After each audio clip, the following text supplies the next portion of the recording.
जय माँ शक्ति। कैसे हो भक्तों?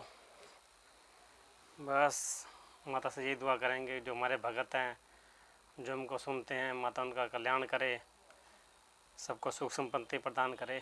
यही माता से हम कामना करते हैं। ऐसा भक्तों, जैसा कि आपको इसमें पता है कि इस समय जो पितृपक्ष चल रहा है, और ये पितृपक्ष होता है कि जो भी तुम्हारे बड़े बूढ़े हैं, जो तुम्हारे पितर हैं, तुम्हारे घरों के दादा हैं या परदादा हैं, जो शरीर को छोड़ के मोक्ष धाम में जा चुके हैं, वहाँ पे उनको हमारी तरफ से उनको कुछ भेंट दी जाए, कुछ भोजन दिया जाए, या उनको खुश करने का प्रयास किया जाए। यदि वो जो हमारे पितर हैं वो भी देवता समान हैं, यदि हम अपने पितरों को खुश करते हैं तो उससे देवता खुश होते हैं, और पितरों को खुश होने से हमारे घर में सुख संपत्ति आती है, धन दौलत आती है, कामकाज बढ़ते हैं, गृह क्लेश मिटते हैं, घर में शांति बनी रहती है। इस प्रकार से पितरों को शांत करने से बहुत से हमारे कार्य होते हैं। तो आज बात करेंगे कि किस तरीके से पितरों को जो है खुश किया जा सकता है। यदि वो किसी बात से रूठ रखे हैं तो उनको कैसे मनाया जा सकता है। क्योंकि पितर अगर अतृप्त हैं, उनको सही तरीके से उनका संस्कार नहीं किया गया, या संस्कार कर दिया गया उनका और सही तरह से उसके बाद उनकी कोई पूजा नहीं कर रही, उनको पूछा नहीं जाता, तो क्या पितर जो है अतृप्त हो जाते हैं। इस कारण से क्या है कि जो पितर हैं उनका सीधा संपर्क देवताओं से होता है, और जब देवता देखते हैं कि इनके पितर जो हैं किसी व्यक्ति का बड़े बूढ़े हैं जिसका सम्मान नहीं करता, तो देवताओं की भी उस व्यक्ति के ऊपर कृपा नहीं होती।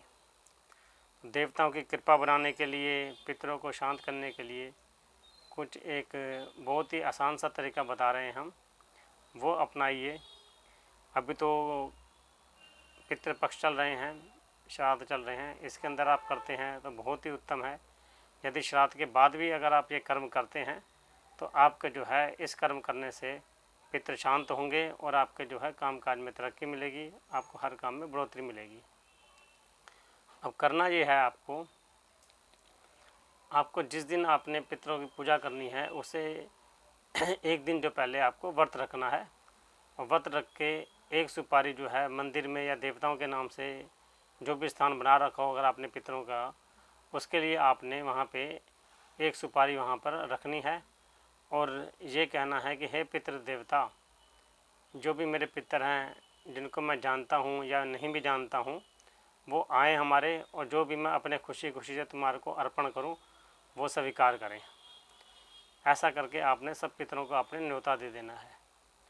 यदि श्राद्ध का भी अगर आप करते हैं, श्राद्ध में भी करते हैं, तो जौन से दिन का आपके पितरों का श्राद्ध हो उससे एक दिन पहले नहा धो के सुबह आप जो है सुपारी उनके नाम से कहीं रख कर, उनके स्थान पर रख कर उनको न्योता देना कि हे पितृ देवता, जितने भी हमारे पितर हैं जिनको मैं जानता हूँ या नहीं जानता हूँ, वो मेरे पास आएँ, और उनके लिए मैं कल भोजन की व्यवस्था करूँगा, और जो भी भेंट मैं दूँगा उनको वो भेंट स्वीकार करें और मेरा कल्याण करें। और इसी तरीके से ही आपने पितरों के साथ साथ अपने कुल देवता का भी आवाहन करना है कि हे कुल देवता, आप हमारे घर पे आइए पितरों के साथ, और जो है जो भी मैं भेंट दूँ आपको उस भेंट को स्वीकार करने। क्योंकि जब आप पितरों को न्योता देते हैं तो जो पितर हैं वो आते हैं, और वो एक खुशी खुशी आते हैं। जैसे कि आप किसी भी व्यक्ति को अगर आप शादी ब्याह में न्योता दोगे, आप उसको कार्ड दोगे कि हाँ जी आपको हमारी शादी में आना, उनको आप कुछ सम्मान देते हो, तो अगला जो है वो खुशी खुशी आता है। अगर उसकी आपसे कोई नाराज़गी भी है ना, फिर भी वो अपनी नाराज़गी दूर करके वो आपके पास खुशी खुशी आएगा। इसी तरीके से आपने पितरों को और जो भी आपके कुल देवता हैं, कुल देवी हैं, उनको आपने न्योता दे देना है। अगले दिन आपको क्या करना है, कुछ खीर बनानी है दूध की, और अगर उपलब्ध हो सके तो कुछ केले के पत्ते ले आइए। यदि केले के पत्ते उपलब्ध नहीं हो सकते तो आजकल के जो है टाइम पे डोने मिल जाते हैं, डोने पत्तल मिल जाते हैं, आप वो ले आइए। डोने पत्तल लाकर आपको क्या करना है, सबसे पहले अपने ऊपर एक पत्तल बिछा के सबसे पहले आपने क्या करना है कि जो भी आपका घर का देवता है उसके नाम से आपने उस पत्तल के अंदर खीर डालनी है। उसके बाद क्या करना है, उसके नीचे आपने एक पत्तल रखना है जिसमें एक पत्तल में आप कुल देवता के नाम से आप उसमें खीर डालेंगे और तीसरे पत्तल में आप जो है कुल देवी के नाम से आप उसमें खीर डालेंगे। ये खीर डालने के बाद आपको जो है नीचे जो है 7 रंग के पत्तल रखने हैं, 7 जगह पत्तल रखने हैं और उन 7 पत्तल पर अपने 7 पीढ़ी के जो भी आपके पितर हैं उनको आपने विराजमान करना है कि हे पितृ देवता, तुम्हारे नाम से मैं ये भोजन रख रहा हूँ और ये भोजन स्वीकार करें। उन 7 के 7 पत्तल में आपने जो है थोड़ी थोड़ी खीर डालनी है और खीर के साथ अगर आपके कोई पितरों को आपको पता है कि उनको किसी चीज़ का खाने का शौक़ था, किसी को मिठाई का शौक़ था या किसी को फल फ्रूट का शौक़ था, आप पितरों के नाम से वो भी वहाँ पे रख सकते हैं। ये रखने के बाद आपको हाथ जोड़ के सारे पितरों से कहना है कि हे मेरे पितृ देवता, हे मेरे कुल देवता, हे मेरे ग्राम देवता, आपके जो है आके ये भोजन आपके लिए दिया है, आप ये स्वीकार करें और अगर मुझसे कोई भूल चूक हो गई है अनजाने में वो मुझको क्षमा करें। ये कह के आपने क्या है 3 बार हाथ में जल लेके उन सारे पत्तलों के ऊपर से उसरंगा कर देना है। सारे पत्तलों पे उसरंगा करके हाथ जोड़ के आपके उनके सामने आपके खड़े हो जाना है और उनसे मन ही मन उनका ध्यान करके आपको उनसे यही विनती करनी है कि जो भी हमारी परेशानियां हैं वो दूर करो, घर में सुख शांति दो, हमारे को बुद्धि दो, विद्या दो, ज्ञान दो और जो कि हमारी आगे तरक्की हो सके और आप सारे पितर अपने हमारे ऊपर अपनी कृपा बनाए रखें। इस प्रकार से आपको ध्यान करना है।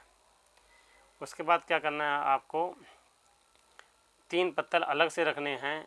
एक पत्तल आपने कौवे के नाम से रखना है, एक पत्तल आपने जो है सिवान के नाम से रखना, सिवान कहते हैं आपको कुत्ता, और एक पत्तल जो है आपने गाय के नाम का रखना है।